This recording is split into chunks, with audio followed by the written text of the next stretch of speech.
দীঘা পর্যটন প্রিয় বাঙালির একটি অতি পছন্দের জায়গা। দীঘার নাম শুনলেই মনে হতো বঙ্গোপসাগরের নোনা জলে ঘন্টার পর ঘন্টা স্নান করা, অথবা সমুদ্রের নানান ধরনের মাছ দ্বারা মধ্যাহ্নভোজ অথবা রাতের খাওয়া দাওয়া সারা। এই সমস্ত মজা মস্তি ছাড়াও দীঘা যে হঠাৎ করে জগন্নাথ ক্ষেত্রে পরিণত হবে কেই বা জানত। আর দীঘার জগন্নাথ মন্দির দর্শন করতে যাব না তা তো হতেই পারে না। তাই মন্দির উদ্বোধন হওয়ার সঙ্গে সঙ্গেই ছুটে গেলাম সেই মন্দির দর্শন করতে। আর মন্দির দর্শন করতে গেলে সবচেয়ে আগে যেটা দরকার, মন্দিরের কাছাকাছি কোথাও থাকার জায়গা। আর তাই জন্যই আমরা পছন্দ করেছিলাম ওয়েস্ট বেঙ্গল ট্যুরিজমের দীঘালি ট্যুর, যা একেবারে মন্দিরের পাশেই অবস্থিত। ইচ্ছা করলেই যতবার খুশি পায়ে হেঁটেই আমরা মন্দিরে যাতায়াত করেছি। চলে এসেছি দীঘালি ট্যুর ছাতে। এই টেরাস থেকে খুব সুন্দর দেখা যাচ্ছে মন্দিরটা, পুরো মন্দিরটা ওপর থেকে দারুণ লাগছে।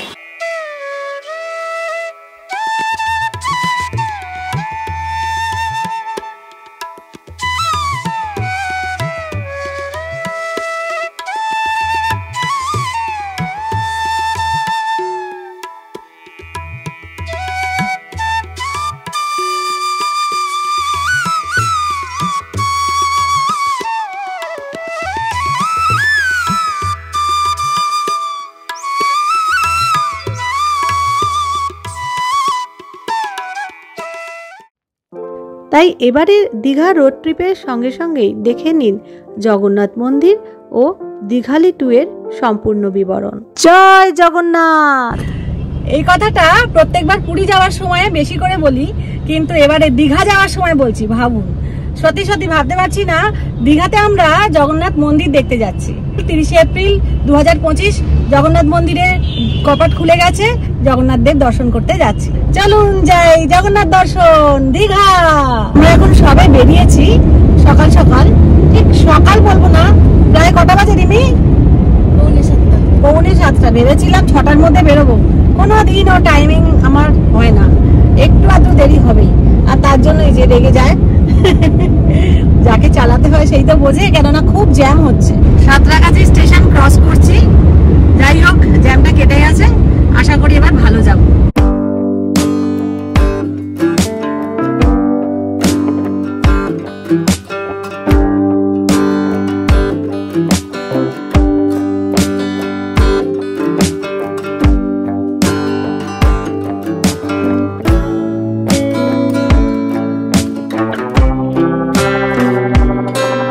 চলে এসেছি ধুলাগড়ি টোল প্লাজা। 7:15।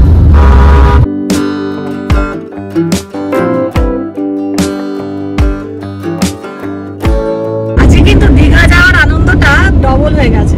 দীঘা মন্দারমণি আমরা সাধারণত সমুদ্র স্নান বা খাওয়া দাওয়া আনন্দ, সি ফুড ইত্যাদি বুঝতাম এতদিন, কিন্তু এবারে ওই দীপুদার দৌড়ে দীঘা পিছিয়ে ছিল, এবার দীঘাও কিন্তু সমানভাবে এগিয়ে গেল। দার্জিলিং এর মাহাত্ম্য তো আলাদাই, পাহাড়, কাঞ্চনজঙ্ঘা, আর পুরীতে সমুদ্রের সাথে সাথে জগন্নাথ দেবের যে টানটা ছিল তীর্থযাত্রী হিসেবে, সেটা কিন্তু দীঘাতেও এবারে একসঙ্গে দুটোই হবে। আজকে আমরা ব্রেকফাস্টের জন্য কোথাও দাঁড়াবো না, এই যে খাবার দাবার সঙ্গে নিয়ে এসেছি, খেতে খেতে চলে যাচ্ছি। ওর একটু অসুবিধা হবে অবশ্য, যাই হোক কিছু কিছু আমি ওর মুখে দিয়ে দিই, কিছু কিছু নিজেই খেয়ে নেয়। এইভাবেই মাঝে মাঝে আমরা চলে যাই। তো এই যে পিছনে যিনি বসে আছেন, কিরে আজকে তো আর ভালো মন্দ খাওয়ার জন্য নামা হলো না,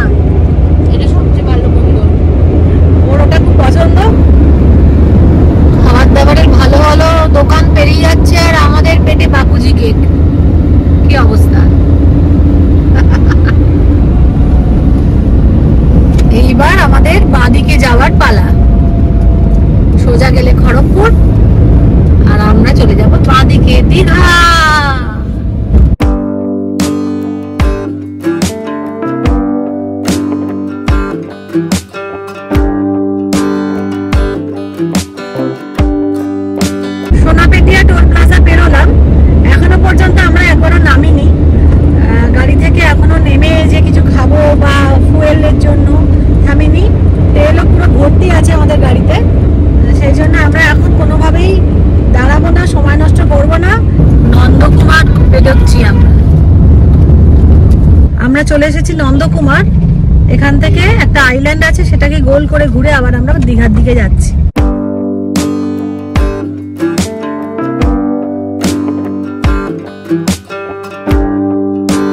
গতকালও খুব ভালো ওয়েদার ছিল, মেঘলা মেঘলা সুন্দর। আজকে কটকটে রোদ্দুর, দেখুন খুব গরম করবে মনে হচ্ছে। দেখা যাক।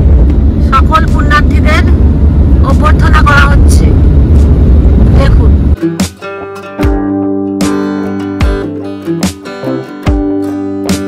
হলদি রিভার ক্রস করছি।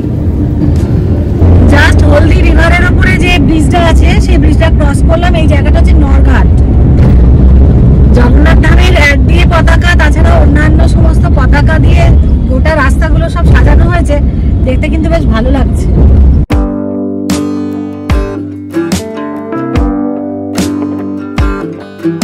চলে এসেছি বাজকুল। দেখুন সোজা দীঘা, ডান দিকে পটাশপুর। বাজকুলের এই ব্রিজটা ক্রস করবো আমরা এবার।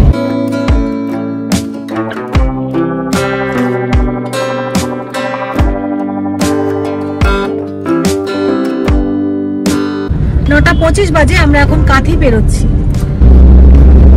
দীঘা এখান থেকে আর 35 কিলোমিটার। কাঁথি রেলওয়ে স্টেশন ডান দিকে।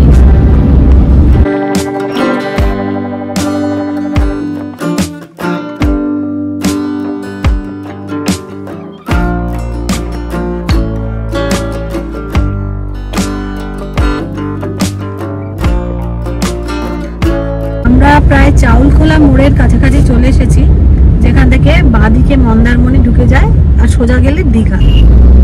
এই হচ্ছে চাউলখোলা, এদিকে মন্দারমণি, আর আমরা চলে যাচ্ছি সোজা দীঘা। 9:45 বাজে। আমরা মন্দারমণির মোড়টা, চাউলখোলা মোড়টা পেরিয়ে দীঘার দিকে চলে যাচ্ছি। মন্দারমণি যাওয়া যে চাউলখোলা মোড়, সেটা পেরিয়ে গেলাম। এখনো পর্যন্ত রাস্তা ঠিকঠাক, আর মোটামুটি কোনো জ্যাম ট্যাম নেই। সোজাও দেখছি আপাতত জ্যাম নেই। জানি না দীঘার যে গেটটা আছে সেইখান থেকে কি অবস্থা হয়, সেটাই দেখি। এই রাস্তাটা দেখতে খুব ভালো লাগে। ঘুম হয়েছে? কোথাও নামবো না বলেছিলাম বলে যে একবারে তাড়াতাড়ি করে দীঘা পৌঁছে যাব, সেই জন্য বললাম আমি তাহলে ঘুমিয়েই পড়ি। যদি নাই নামতে হয় তাহলে আর জেগে থেকে কি করবো, বরঞ্চ জেগে থাকলে আবার টয়লেট যেতে হবে, তার থেকে আমি ঘুমিয়েই পড়ি। ভালোই ঘুমিয়ে পুরো একেবারে এত অব্দি চলে এসেছে। এখান থেকে দীঘা আর 13 কিলোমিটার। তাজপুর, এই যে এটা হচ্ছে তাজপুরের রাস্তা, আর সোজা দীঘা 13 কিলোমিটার। আমরা পৌঁছে গেলাম দীঘা। এই যে দেখছেন দীঘার গেট, আগেই একটা রিসর্ট রয়েছে বাঁদিকে।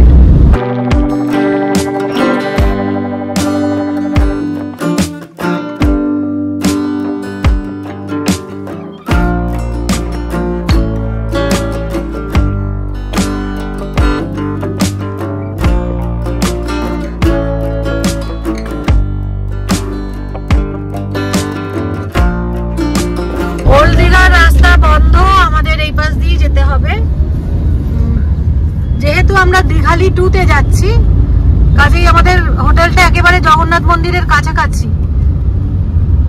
দেখা যাক এটা দিয়ে কোথা দিয়ে বেরোবো। বাইপাস দিয়ে গিয়ে যেটা একটু বাঁদিকে একটা রাস্তা আছে নেহেরু মার্কেটের পাশ দিয়ে, চেষ্টা করছি ওটা দিয়ে বেরোবার, যদি পারি ওটা দিয়ে বেরোবার।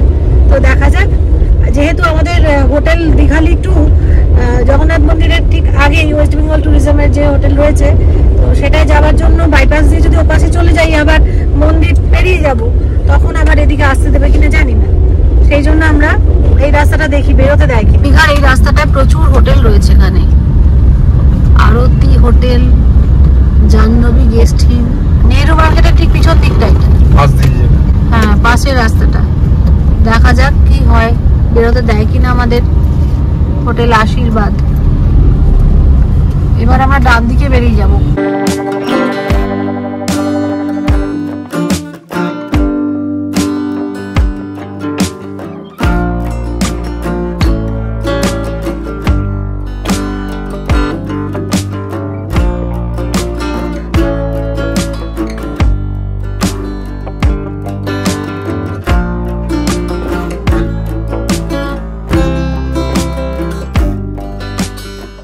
গেছি আমাদের হোটেল দীঘালি 2-তে।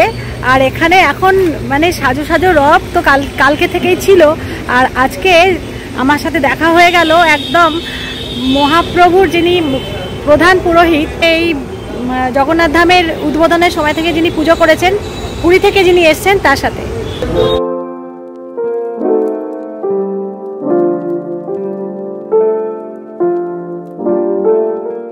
আমি দেখিয়ে দিই যে মন্দিরের সামনের গেটটা কেমন হয়েছে। এই যে দেখছেন দীঘালি 2, এখানেই আমরা থাকবো।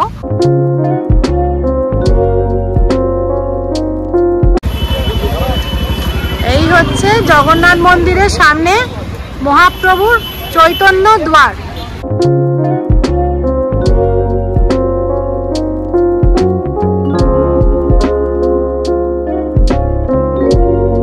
6 নম্বর গেট দিয়ে আমরা ঢুকে পড়েছি মন্দিরের ভেতরে। অপূর্ব সুন্দর জগন্নাথ মন্দির ও শ্রী জগন্নাথ দেব, বলভদ্র ও সুভদ্রা দেবীকে দর্শন করে আমাদের খুবই ভালো লাগলো। খুবই আনন্দিত মনে আমরা আবার হোটেলের দিকে ফিরে যাচ্ছি।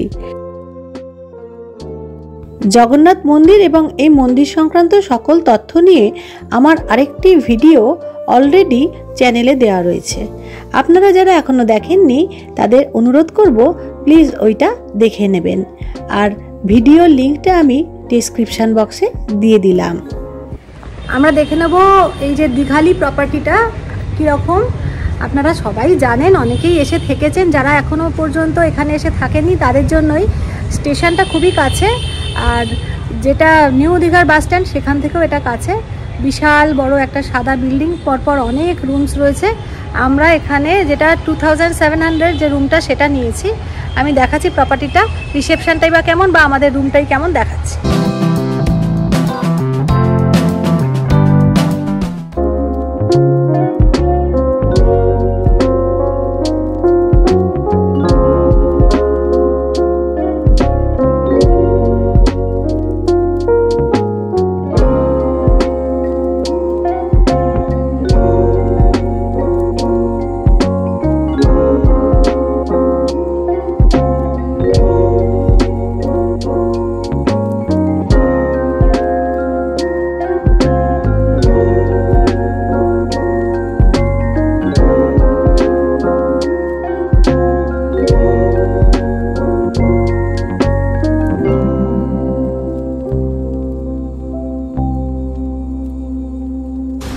দেখুন ওপরটা এরকম সিঁড়িগুলো পরপর পরপর এরকম উঠেছে। খুব সুন্দর প্রপার্টিটা, একদম অন্য রকমের স্ট্রাকচারটা, এত অন্য রকমের। ভেতরটা সিঁড়িগুলো পর এরকম উঠে গেছে ওপর দিকে, আর লিফটের ব্যবস্থা তো আছেই, কোনো অসুবিধা নেই। এখানে হচ্ছে 301 থেকে 306। ওপর থেকে এরকম দেখা যাচ্ছে পিছন দিকটা, দেখুন ঝাউবন দেখা যাচ্ছে এখানে। আমাদের রুম নাম্বার হচ্ছে 303। এই যে ঢুকেই এইরকম একটা জায়গা যেখানে আপনারা জুতো টুতো রাখতে পারবেন। এখানে একটা কাবার্ড রয়েছে, দেখুন আলমারিতে ব্ল্যাঙ্কেট রাখা রয়েছে, এক্সট্রা পিলো, ফ্যান চলছে, ফ্যানের আওয়াজ আসছে, একটুখানি ডিস্টার্ব হতে পারে। রুমটা মানে অপূর্ব বললেও কম বলা হবে, দারুণ, একদম পরিষ্কার পরিচ্ছন্ন। 3 জন ভালো করে শোয়া যাবে মোটামুটি। বড় একদম কিং সাইজ বেড রয়েছে, দুটো সাইডে সাইড টেবিল রয়েছে, ইন্টারকাম দেওয়া রয়েছে, চেয়ার দিয়ে একটা টেবিল রাখা রয়েছে, দুজনের ব্যবস্থা ঠিকঠাক করা রয়েছে। 3 জন হলেও কোনো অসুবিধা নেই। এখানে রাইটিং ডেস্ক রয়েছে, এখানে বসে আপনারা ওয়ার্ক ফ্রম হোম করতে পারবেন। ইলেকট্রিক কেটল দেওয়া রয়েছে, টি কফির কিট দেওয়া রয়েছে, কাপ গ্লাস মিনারেল ওয়াটার দুটো। আর এই হচ্ছে এসি, ফল সিলিং, সুন্দর করে লাইটিং, টিভি, আমাদের লাগেজ অলরেডি রাখা রয়েছে, ওখানে কুলার একটা রয়েছে। এখানে কিটগুলো আরও থাকে আমরা জানি, এই যে ওয়েস্ট বেঙ্গল গভর্নমেন্টের কিটগুলো যা যা থাকে এখানে ভেতরে সব রয়েছে। আর মিরার রয়েছে একটা বিশাল। আর এখানে রয়েছে ফ্রিজ, যেটা আপনারা ইউজ করতে পারবেন। এই যে দেখুন এখানে মিনি ফ্রিজ রয়েছে, যেখানে আপনারা জিনিসপত্র আপনাদের প্রয়োজন মতো রাখতে পারবেন। আর যদিও বাইরের ফুড অ্যালাউড নয়, তবু আপনারা অন্য কোনো জিনিস কোল্ড ড্রিঙ্কস হোক বা ফ্রুট জুস ইত্যাদি রাখতে পারবেন, বা মেডিসিনস, বাচ্চার খাবার দাবার ইত্যাদি রাখতে পারবেন। আর ব্যালকানি রয়েছে, এই যে একদম বাইরের রাস্তাটা দেখা যাচ্ছে, আর এখানে ব্যালকানিতে বসেও সময় কাটানো যাবে। ব্যালকানিটাতেও একদম কাঁচ দিয়ে ঘেরা আছে যাতে কোনো অসুবিধা না হয়, গরম না লাগে। ভেতর থেকে এসি রয়েছে, এসির হাওয়াটা এখানে একটু পাওয়া যাবে।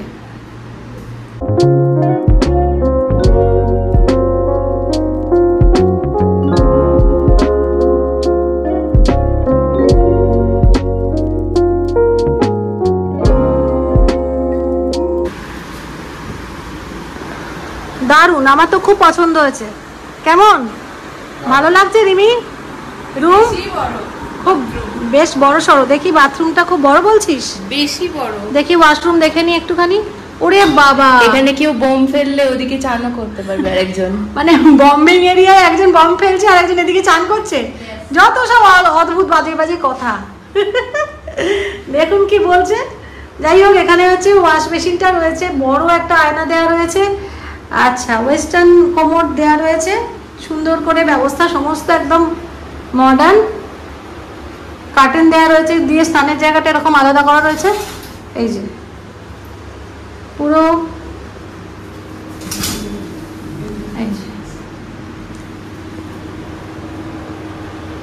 গিজার তো অবশ্যই আছে। এই যে ওপরে লুকোনো রয়েছে ব্যাপারটা কেন। যে কোনো ওয়েস্ট বেঙ্গল ট্যুরিজমের যেগুলো প্রপার্টি রয়েছে সেখানে কমপ্লিমেন্টারি ব্রেকফাস্ট থাকে। তো আমরা সকাল সকাল উঠে পড়েছি, আর এখন 8:30 বাজে। আমরা ব্রেকফাস্ট করতে যাচ্ছি।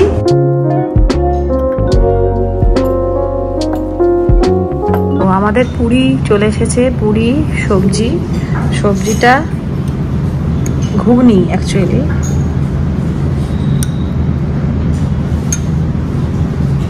আর সঙ্গে আছে কলা, ডিম, আর একটা মিষ্টি আছে, এটা সিমুই পায়েস, আচার।